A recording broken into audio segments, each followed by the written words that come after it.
Seja muito bem-vindo a mais um estudo aqui no nosso canal Jaboque. Vamos orar que o Senhor Jesus te abençoe. Caso ainda não esteja inscrito no nosso canal, se inscreva, faça seus comentários, dá seu like e compartilhe. Você considera uma pessoa grata ou ingrata? Fique ligado logo após a vinheta.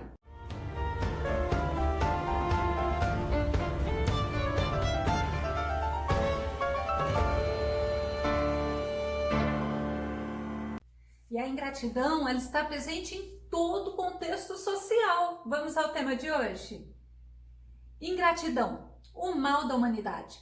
Nosso texto base está em Salmos, número 95, verso 10, que diz assim, olha, durante 40 anos fiquei irado com aquela geração e disse, eles são um povo de coração ingrato, não reconheceram os meus caminhos. E a ingratidão, ela é um comportamento bem antigo, desde lá do Éden, desde que o homem desobedeceu a Deus, um dos sentimentos que já estava embutido nele era a ingratidão. O ingrato é aquela pessoa que não sabe reconhecer o bem que outra pessoa fez a ela. E olha, como nós vimos no versículo, eles não reconhecem nem as bênçãos do próprio Deus. O ingrato é aquela pessoa que não sabe agradecer. Lembra daquela famosa pessoa mal agradecida? Pois é justamente o ingrato. Vamos ver em Romanos 1:21.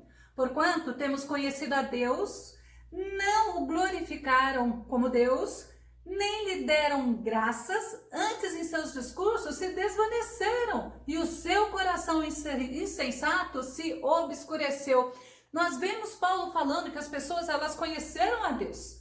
E mesmo tendo conhecido a Deus, elas não deram graças a Deus, elas não glorificaram a Deus, ao contrário, o coração delas era endurecido, era insensível, e a ingratidão, ela é uma marca, inclusive dos homens dos últimos tempos. Segundo Timóteo, capítulo 3, verso 2, Paulo fala assim, os homens serão egoístas, avarentos, presunçosos, arrogantes, blasfemos, desobedientes aos pais, ingratos, ímpios.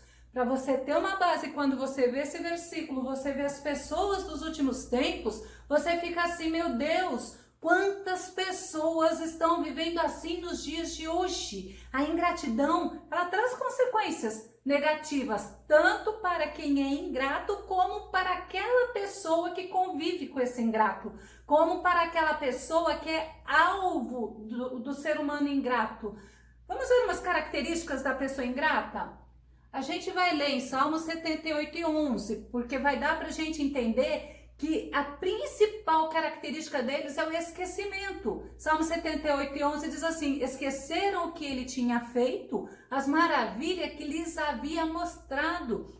As pessoas, os homens, principalmente aqueles lá que caminharam com o Senhor no deserto, que saíram lá do Egito, eles se esqueceram das maravilhas que Deus havia feito para com eles. Outra característica é o orgulho. Deuteronômio 8:12, 14 diz assim, olha, não aconteça que depois de terem comido até ficarem satisfeitos, de terem construído boas casas e nelas morado, de aumentarem os seus rebanhos, a sua prata e o seu ouro e todos os seus bens, o seu coração fique orgulhoso e vocês se esqueçam do Senhor, do seu Deus que os tirou do Egito, da terra da escravidão. Então você vê que pessoa ingrata, ela pode até mesmo estar sendo ingrata por causa desse sentimento dentro do coração dela, que é o orgulho. E o Senhor, ele se assim entristece muito com pessoas orgulhosas, com pessoas que se esquecem das coisas que Deus fez para ela. Outra característica interessante é uma pessoa que ela se vangloria, ela é convencida. E olha, geralmente o convencimento dela a respeito dela é fora da realidade. Ela acha que ela conseguiu as coisas pelos próprios méritos, ou pela qualidade que ela tem, ou pelo talento dela. E por que não dizer pelo esforço dela? Sabe o que ela costuma dizer? Tudo que eu tenho, eu conquistei sozinha. Sabe o que ela faz? Ela deixa os outros que ajudaram até então e também ela deixa Deus de lado. Tiago 4,16 fala assim, olha, agora, porém, vocês se vangloriam das suas pretensões? Ou seja, vocês ficam aí achando que foi pelo próprio mérito de vocês, que vocês conquistaram, e ainda, olha só, toda vanglória como essa é maligna, porque a pessoa, ao invés dela glorificar a Deus por tudo que ela tem, ela atribui a seus esforços, ela atribui a sua inteligência, ela atribui ao seu esforço. Segundo Coríntios 10 e 18, Paulo fala assim: porquanto quem se vangloria não será aprovado, mas sim aquele a quem o Senhor recomenda. Eu acho lindo que Paulo ele fala assim: olha, não adianta você falar de você. O importante é o que a pessoa fala e que o nome do Senhor seja glorificado. Então a vanglória da pessoa, ela é uma característica de que ela é uma pessoa ingrata. Traz até para nós um certo receio de estar convivendo com pessoas assim todos os dias. Sempre que nós convivemos com pessoas assim, nós temos um pé atrás. Para quê? Porque assim nós evitamos mágoa, sofrimento, tristeza, angústia. Então é importante a gente sempre estar usando o que Deus nos deu, a inteligência. Deus nos fez inteligente. Outra característica da pessoa ingrata é ela não reconhecer as bênçãos que Deus dá para ela. Salmo 103, 2, o salmista fala assim: bendiga o Senhor a minha alma, não esqueça nenhuma de suas bênçãos. Porque lembra, a primeira característica do ingrato é ela se esquecer. Ela se esquece das pessoas que a ajudaram e ela se esquece do Senhor que a abençoou. Na verdade, quando Jesus fala assim, sem mim, Jesus falando nada podeis fazer, é realmente isso. Por isso que o ingrato ele não vai atribuir glória a Deus, e sim glória a si mesmo. Mais uma característica: a pessoa ingrata, ela é egoísta. A pessoa ingrata, ela pensa só em si mesma. Ela não ajuda o outro, ela não contribui com o outro, ela não traz, por que não dizer, agradecimento ao outro, mas ela busca somente os interesses dela. Ela é uma pessoa que vive para si. Paulo fala em 1 Coríntios 13, 5, não se porta de maneira inconveniente, não age egoisticamente, não se enfurece facilmente e não guarda ressentimento. A pessoa ingrata, ela dá show, né? Ela é egoísta. Mas tem uma outra característica, e isso nós vemos constantemente. A pessoa ingrata, ela se acha vítima. Ela acha que tudo que as pessoas fazem por ela e para ela não é mais do que um favor, uma obrigação da pessoa para ela. Ela fala assim: olha, não fez mais do que obrigação. Nós vemos muito isso no relacionamento familiar. Quando o pai ele se esforça para dar as coisas para o filho, muitos filhos viram para os pais e falam assim: não fez mais que obrigação, eu não pedi para nascer. Então nós temos que entender que pessoas assim são pessoas que nós precisamos, já que nós temos que conviver com elas, nós precisamos estar sempre com cuidado, nós precisamos estar colocando constantemente elas no altar do Senhor e deixar Deus trabalhar nelas, e deixar Deus cuidar delas, porque tem pessoas que não dá para convivermos, mas já que temos que conviver, então nós temos que pedir para o Senhor ter misericórdia delas e misericórdia de nós. Mas a Bíblia, ela traz muito exemplo de pessoas ingratas, tanto que eu falei para você logo do Jardim do Éden, falando de Adão e Eva, né? Mas você lembra de Davi? Certa vez, Davi soube, enquanto ele fugia da presença de Saul, que tinha uma cidade chamada Keila que estava sendo sitiada, estava sendo roubada, estava sendo atacada pelos filisteus. E Davi ele tem uma atitude muito nobre. Acho que é um dos motivos dele ser um homem segundo o coração de Deus. Davi, ele foi consultar ao Senhor sobre o que ele deveria fazer em relação a Keila. 1 Samuel 23, 2. E consultou Davi ao Senhor, dizendo: irei eu e ferirei a estes filisteus? E disse o Senhor a Davi: vai e ferirás aos filisteus e livrarás a Keila. Davi, ele teve uma atitude linda. Antes dele agir, ele consultou a Deus. Antes dele ir salvar Keila, ele perguntou para o Senhor se ele deveria ir. E o Senhor falou: vai que você vai livrar, porque eu vou ser contigo. Isso nos faz lembrar que toda vez que nós nos aproximamos de Deus, o Senhor é conosco e do Senhor vem a vitória. E Davi foi, obedeceu, salvou Keila das mãos dos filisteus. Mas quando Saul soube que Davi e os homens dele estavam lá em Keila, Sabe qual foi a atitude de Saul? Ele planejou ir lá para Keila, tomar Keila, atacar Keila para matar Davi. Porque ele tinha uma inveja muito grande. E quando Davi soube dos planos do rei Saul, mais uma vez ele fez aquela atitude linda. Ele consultou a Deus. Ele queria saber se Deus iria responder para ele, se ele poderia fazer, que atitude ele deveria tomar. Ele continuaria lá em Keila ou ele sairia? Sabe para que ele consultou a Deus? Para saber se os moradores de Keila iriam entregar ele e os homens dele na mão de Saul. Sabe qual foi a resposta do Senhor? 1 Samuel 23, 11 e 12. Primeira pergunta, né? Entregar-me-ão os cidadãos de Keila na sua mão? Descerá Saul, como teu servo tem ouvido? Ah, Senhor Deus de Israel, faze-o saber ao teu servo. E disse o Senhor, descerá. Primeira pergunta, Saul vai descer? Tá, Saul vai descer. Disse mais Davi, entregar-me-ão os cidadãos de Keila, a mim e aos meus homens, nas mãos de Saul? E disse o Senhor, entregarão.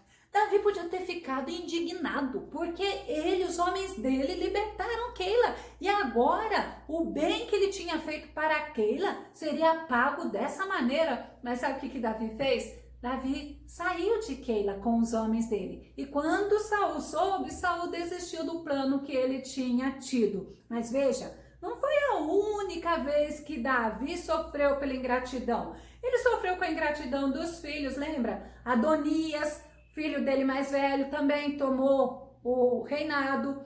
Absalão, o outro filho, também tomou o reinado. Mas tinha Nabal. Nabal, ele era o ex-esposo, na época então era esposo de Abigail. E Paulo? Você acha que Paulo não sofreu com ingratidão? Sofreu. Nós temos um episódio que a Bíblia fala sobre Demas. Demas, ele foi um companheiro de Paulo. Mas quando Paulo estava preso em Roma, sabe o que Demas fez? Abandonou Paulo. 2 Timóteo 4,10 diz assim, ó. Porquanto Demas, havendo amado mais o mundo secular, me abandonou e se foi para Tessalônica. Imagina aquele companheiro, aquele discípulo, aquela pessoa que estava junto com Paulo, que viu tantas maravilhas, que presenciou, que acompanhou o ministério de Paulo. Agora, quando Paulo estava preso, o que mais precisava dele foi embora. Abandonou Paulo, pagou o bem que Paulo fez com o mal. Mas também não foi o único momento que Paulo sofreu com a ingratidão, não. Várias situações. Paulo sofreu com a ingratidão das pessoas. Mas tem uma situação que Paulo deixa registrado, que a gente olha assim, meu Deus, todos nós estamos sujeitos a isso. 2 Timóteo 4,16. Na minha primeira defesa, ninguém se fez presente para me ajudar. Pelo contrário, todos me desampararam. Contudo, que isto não lhe seja imputado em juízo. Então, receber ingratidão é algo que a Bíblia já nos mostra que pode acontecer. Mostra também através de Jesus. Jesus também sofreu com ingratidão. Quando Jesus ele cura 10 leprosos, sabe quantos leprosos agradecem a ele? Vamos ver Lucas 17, 17 e 18. E respondeu Jesus, disse, não foram 10 os limpos? E onde estão os 9? Não houve quem voltasse para dar glória a Deus, senão este estrangeiro? Olha só, o próprio Jesus sofreu com ingratidão, mas também não foi só esse episódio dos 10 leprosos, não. Jesus ele provou a ingratidão com o discípulo dele, Judas. Jesus provou a ingratidão com aquela multidão. Lembra que onde Jesus estava sempre tinha uma multidão? Inclusive no julgamento de Jesus. O Barrabás, ele foi assim, aceito pela multidão ao invés de Jesus. Eles diziam assim para Pilatos, crucifica Jesus. Que ingratidão e quantas bênçãos o próprio Jesus realizou na vida de muitas e muitas pessoas que naquele momento estava pagando o bem que Jesus fez com o mal. Nós podemos citar outros exemplos, o filho pródigo, o irmão do filho pródigo, o próprio Samuel. Balaão, Caim, são muitos exemplos que a Bíblia nos traz, mas toda ingratidão, ela tem consequência. A consequência da nossa ingratidão e da nossa soberba é que, sem dúvida alguma, se continuarmos nesta prática, nós seremos rejeitados por Deus. Salomão fala em Provérbios 16, 18 e 19. A soberba precede a ruína, o espírito arrogante vem antes da queda. Então, olha que tremendo, que comportamento que nós temos que estar nos policiando. Aí eu falo para você, você sabe lidar com uma pessoa ingrata? Você sabe ter tranquilidade nesse momento onde você está recebendo, ao invés de gratidão, de agradecimento, uma ingratidão, um esquecimento? Primeiro, você não deve esperar nada em troca quando você fizer favor, quando você fizer qualquer coisa para as pessoas. Lucas 6,35 diz assim, olha, amém. Porém, os seus inimigos, façam-lhes o bem e emprestem a eles. Para quem? Para os meus inimigos? Sim, é o próprio Jesus que está falando. Mas olha o detalhe, sem esperar receber nada de volta. Então, a recompensa que terá será grande. E vocês serão filhos do Altíssimo, porque Ele é bondoso para com os ingratos e maus. Olha que interessante, se o ingrato, se o ímpio, ele se converte, ele pede perdão ao Senhor, o Senhor perdoa. Mas aí nós vemos que o principal segredo para eu lidar com uma pessoa ingrata, com uma atitude de ingratidão, é o que eu for fazer, eu tenho que fazer para a glória do nome do Senhor, não para receber favor de volta. Colossenses 3:23 fala assim, olha, e tudo quanto fizerdes, fazei-o de todo o coração, como ao Senhor e não aos homens. Aí lembra do versículo anterior? Porque é o Senhor que nos recompensa. Aí eu olho assim, a gente vai fazer para as pessoas, não vamos esperar receber nada em troca, um pagamento, um elogio, um agradecimento, porque nós estamos fazendo para com o Senhor e o Senhor vai nos abençoar, vai nos honrar. Outra forma também de você lidar com a ingratidão, com aquela pessoa ingrata, é simplesmente você perdoar a atitude dela. Romanos 12:17 fala assim, olha, a ninguém devolvei mal por mal. Eu não posso, porque a pessoa foi ingrata comigo, eu pecar por causa daquela pessoa. Ao contrário, procurar proceder corretamente diante de todas as pessoas. E o perdão é a forma correta de eu lidar com essas pessoas. Porque se eu fiz para a glória do nome do Senhor, eu fiz é para o Senhor. Se aquela pessoa, ela vai me agradecer, glória a Deus. Se ela não me agradecer, glória a Deus também. Então é muito importante esses dois itens, estar sempre diante de você. Perdoe o ingrato para você não alimentar ódio, não alimentar rancor, não alimentar tristeza dentro do teu coração. E tudo que você fizer, faça como ao Senhor. Agora, se eu sou uma pessoa ingrata, como que eu posso mudar? Porque eu já vi que isso não agrada a Deus. Como que eu posso mudar? Primeiro, eu preciso refletir nas minhas atitudes e eu preciso reconhecer que eu sou uma pessoa ingrata. A ingratidão, ela traz consequências e eu não quero isso para minha vida e creio que você também não. Salomão fala em Provérbios 28:13 assim, olha, quem camufla suas faltas jamais alcançará o sucesso, mas quem as reconhece, confessa e abandona, recebe toda a compaixão de Deus. A compaixão de Deus é o que nós precisamos para vivermos principalmente nesses dias maus. Você precisa da misericórdia de Deus para você prosseguir. Você precisa da misericórdia de Deus para você ter sucesso, como nós lemos no versículo. Concluindo, o que é o oposto à gratidão? É a ingratidão. Então, eu tenho que fazer o contrário. Eu preciso estar sempre me lembrando de agradecer a Deus por tudo que Deus fez por mim. Eu tenho que ser uma pessoa que eu não posso me esquecer das bênçãos que eu recebo do Senhor.